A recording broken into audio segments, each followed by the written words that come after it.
Hola, bienvenido a un nuevo video. Hoy hablaremos de desterrar. Empecemos. Soy Fairy Tail Moon y esto es Yugiology. ¿Qué? Banished, not Spanish. Oh. Oh! Oh, that makes sense. Oh, thank God, my Spanish is horrible. You may remember one of my older videos where I talked about the different zones on the field. Those being the deck zone, the extra deck zone, the spell and trap zone, the main monster zones, the extra monster zones, the graveyard, and the field zone. That was all one take. But when I made that video, I left out one thing. The banish pile. The banish pile is where cards go when they're removed from play. Now the reason I'm calling it the banish pile and not the banish zone is because it's technically not an actual zone. Here's how banishing works.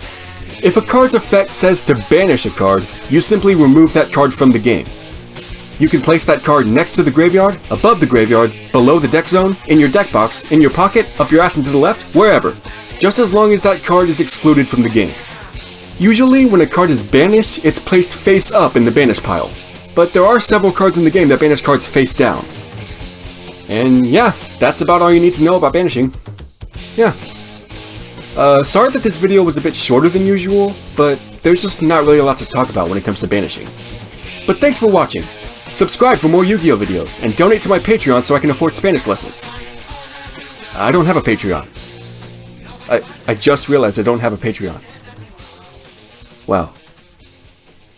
I mean, my channel is still pretty small, so I probably shouldn't have a Patreon anyway.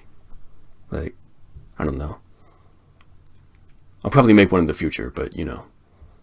I just don't really know how that stuff works. Like, what am I supposed to... Like, say I make a Patreon. What's the next step? What do I do after that? Do I just, like, let people give me their money? Like, shut up, Smoke Alarm! This is my time!